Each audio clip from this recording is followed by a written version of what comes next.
जय हिंद। इस वीडियो में हम लोग बहादुर शाह के बारे में पढ़ेंगे। आधुनिक भारत सीरीज का ये मेरा दूसरा वीडियो है। इस वीडियो को अच्छी तरीके से समझने के लिए मेरा पहला वीडियो को ज़रूर देखें। तो आइए चलते हैं, हम लोग सब मिलकर पढ़ते हैं बहादुर शाह के बारे में। तो बहादुर शाह का जो शासन था वह 1707 से स्टार्ट होता है और 1712 में ख़त्म होता है। मैंने पहले वीडियो में इस बात को बताया था कि औरंगजेब की मृत्यु 1707 ईस्वी में ही होती है। तो 1707 ईस्वी में उसकी मृत्यु होती है, तो बहादुर शाह जो सम्राट बनेगा तो वो 1707 ईस्वी में ही बनेगा। बहादुर शाह जब सम्राट बना था तो उस समय उसकी जो उम्र थी वह 63 वर्ष की थी और ऐसा माना जाता है कि यह सबसे बूढ़ा मुसलमान शासक था। खफी खां ने इसको साहे बेखबर कहा है। आखिर इसको साहे बेखबर क्यों कहा गया? इसलिए कहा क्योंकि ये अपने राजकाज के कार्यों को सही तरीके से नहीं देखते थे। मतलब हुआ तो हुआ, नहीं तो कोई बात नहीं, आगे होगा ही। इसलिए खफी खां, इतिहासकार खफी खां जो थे, इन्होंने इसको साहे बेखबर की उपाधि दी थी।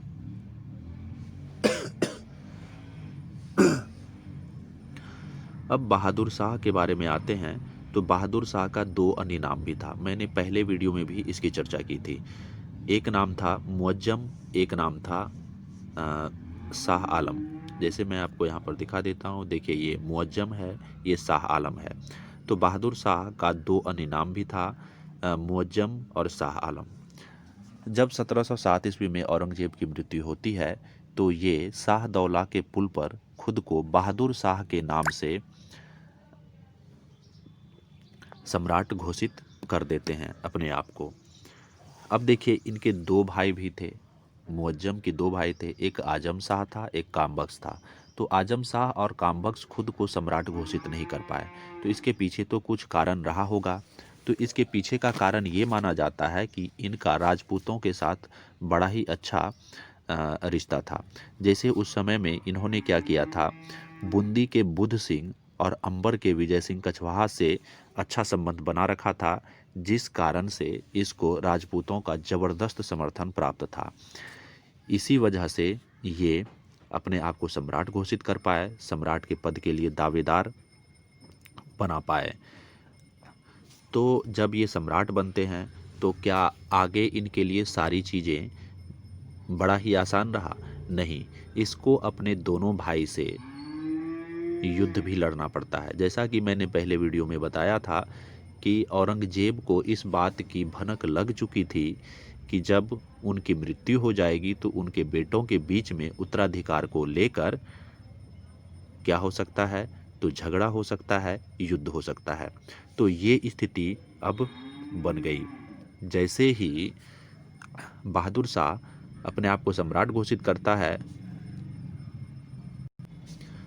गद्दी पर बैठता है 1707 ईस्वी में, जस्ट एक साल बाद यानी कि 1708 ईस्वी में उसको अपने भाई आजम शाह से युद्ध लड़ना पड़ता है उत्तराधिकार के लिए। अब ये अपने भाई आजम शाह से 1708 ईस्वी में युद्ध लड़ते हैं, तो किस स्थान पर लड़ते हैं? तो उस जगह का नाम था जजाऊ। जजाऊ के स्थान पर आजम शाह और मुअज्जम के बीच में युद्ध होता है। इस युद्ध में आजम शाह की ज़बरदस्त हार होती है और उनकी मृत्यु हो जाती है। और आजम शाह के दो बेटे थे, ये दोनों बेटों की भी मृत्यु हो जाती है आजम शाह के साथ।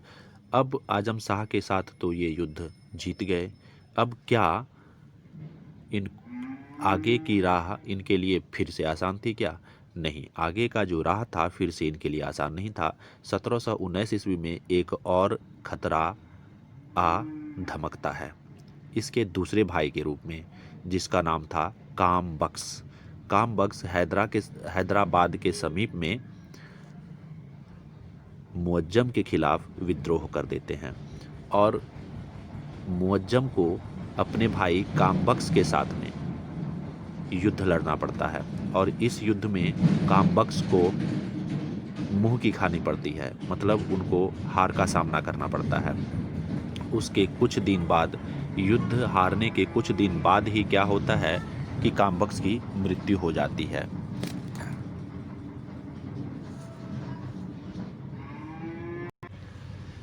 तो उत्तराधिकार के दोनों युद्ध को जीतने के बाद अब ये अपने राजकाज की तरफ ध्यान देते हैं। तो इनके जो सहयोगी थे उनको ये ऊंची ऊंची पदवी देना स्टार्ट करते हैं। जैसे एक नाम याद रखना है हम लोगों को, मुनीम खान। क्या? तो मुनीम खां। मुनीम खां को ये वजीर का पद देते हैं। और दूसरा आता है नाम असद खां। असद खां कौन थे? तो औरंगजेब के वजीर थे। तो उनके औरंगजेब के जो वजीर थे असद खां को हमारे जो बहादुर शाह थे, कौन सा पद देते हैं? तो वकील ए मुतलक का पद देते हैं। अब असद खां का बेटा है जुल्फ़िकार खां। तो जुल्फ़िकार खां को कौन सा पद दिया जाता है? तो मीर बख्शी का पद दिया जाता है। इस प्रकार से इनके जो भी सहयोगी थे, जो भी इनके विश्वास के पात्र थे, उनको ये बड़े बड़े पद देना स्टार्ट कर देते हैं। तो इस तरह से हम लोग देखते हैं कि उन्होंने अपने सहयोगी को कौन कौन सा पद दिया। अब देखिए क्या होता है कि बहादुर शाह के समय में ही ये बात माना जाता है कि मतलब इनके जो राज दरबार थे यहाँ पर षड्यंत्र काफ़ी ज़्यादा होने लगा था। अब देखिए क्या था कि बहादुर शाह ये शिया थे। अब जो राज दरबार है वो दो दल में बढ़ जाता है, एक ईरानी दल, एक तुरानी दल। तो ईरानी दल में शिया लोग आते थे और तुरानी दल में सुन्नी लोग आते थे। अब हम लोग पढ़ेंगे कि राजपूतों के साथ इनका कैसा व्यवहार रहा। अब देखिए राजपूत, जैसे कि हम लोग ने पहले देखा कि स्टार्टिंग में बहादुर शाह का जो रवैया था राजपूतों के प्रति नरम था, मतलब अच्छा था, क्योंकि उनको राजपूतों का समर्थन मिला था और उनका समर्थन पाकर ही वो सम्राट बना था। लेकिन बाद में राजपूतों के प्रति इनका जो रवैया है वो बदल जाता है। अब देखिए क्या होता है कि बहादुर शाह राजपूतों पर आक्रमण करते हैं। मारवाड़ के राजा अजीत सिंह थे। कौन? मारवाड़ के राजा अजीत सिंह थे। उस पर ये आक्रमण करते हैं और उसको हरा देते हैं। हराने के बाद क्या करते हैं? उनको 3500 का मनसब देते हैं। कितना? तो 3500 का मनसब देते हैं और महाराजा की उपाधि प्रदान करते हैं। उसके बाद ये दक्षिण की तरफ चल देते हैं। दक्षिण की तरफ जाने के कुछ दिन बाद जो अजीत सिंह था वो दुर्गादास और जयसिंह कछवाहा के साथ में किसके नेतृत्व में? तो मेवाड़ के महाराजा अमरजीत सिंह के नेतृत्व में खुद को स्वतंत्र घोषित कर देते हैं। क्या? मैं फिर से एक बार बोल देता हूँ कि मारवाड़ के राजा थे। कौन? तो अजीत सिंह। उस पर आक्रमण करते हैं। कौन? तो बहादुर शाह, और उसको हरा देते हैं। हराने के बाद उसको 3500 का मनसब देते हैं और महाराजा की उपाधि देते हैं। ये सारा देने के बाद वो दक्षिण की तरफ चल देते हैं। तो कौन?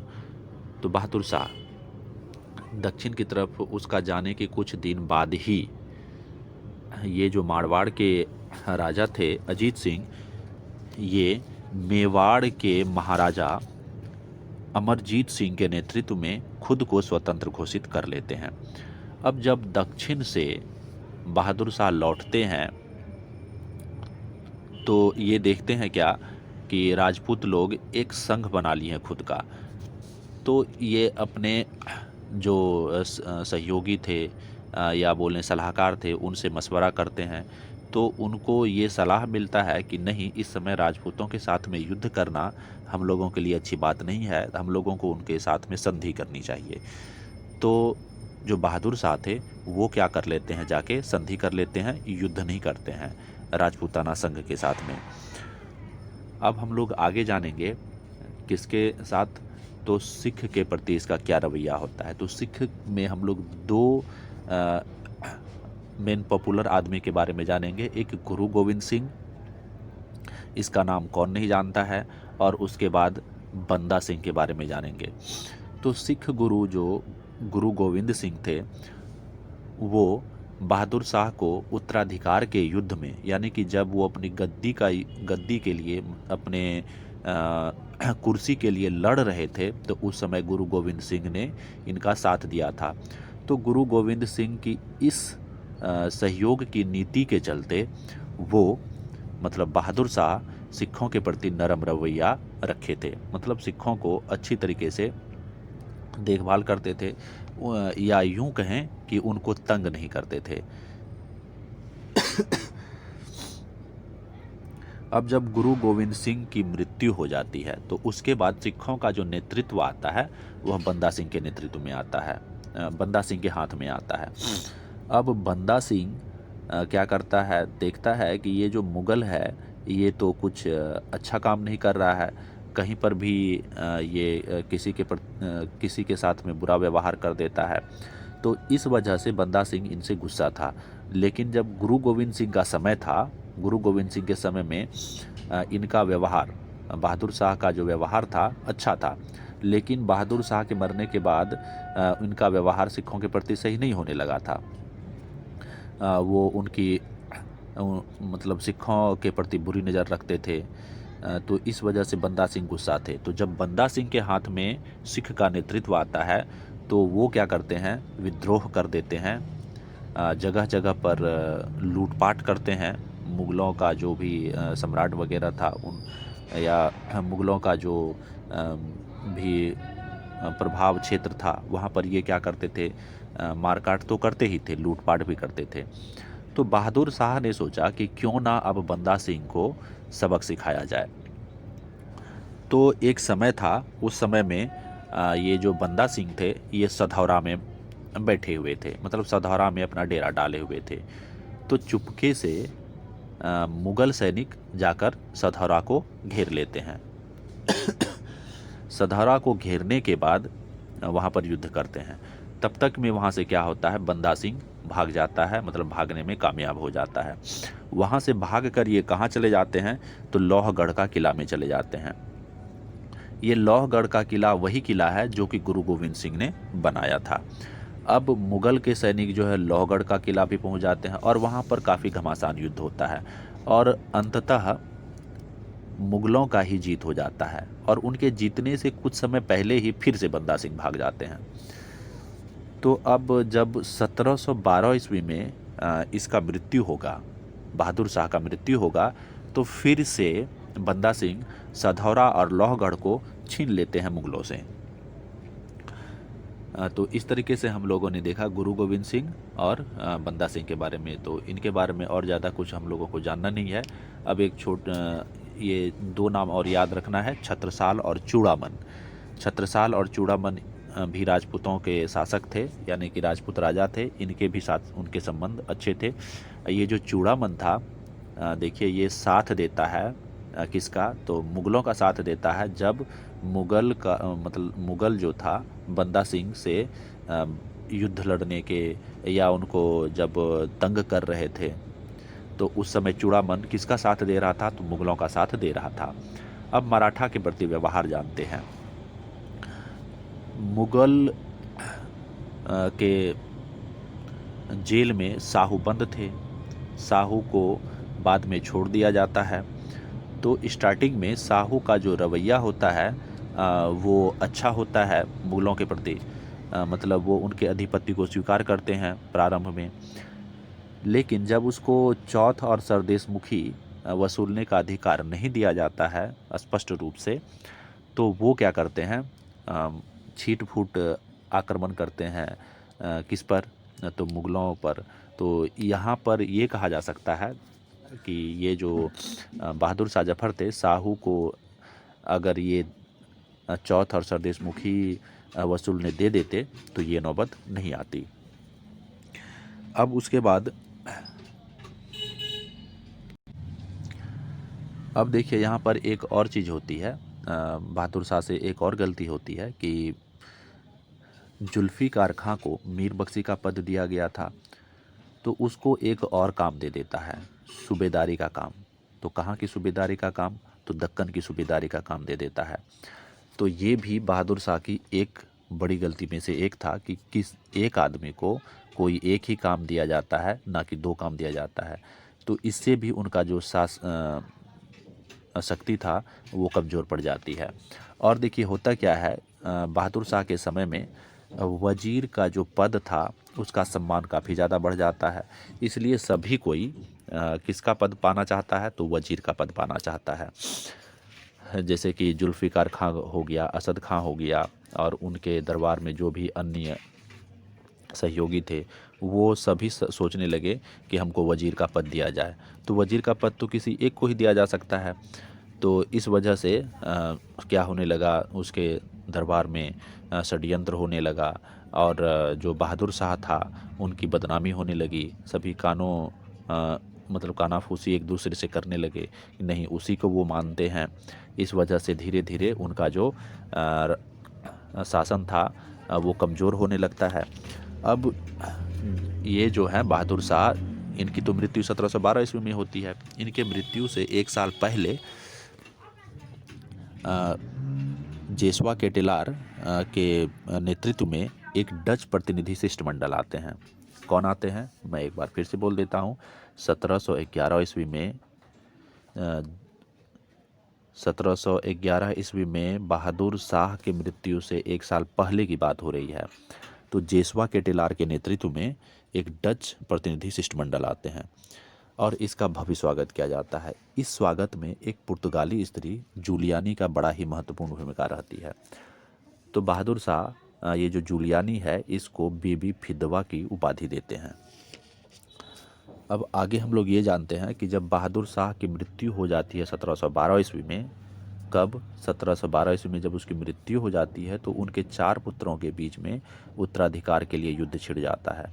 तो इनके 4 पुत्र का क्या नाम था, एक का नाम था जहादर शाह, दूसरा का नाम था अजीम उस्सान, और तीसरा का नाम था रफ़ी उस्सान, और चौथा का नाम था जहान शाह।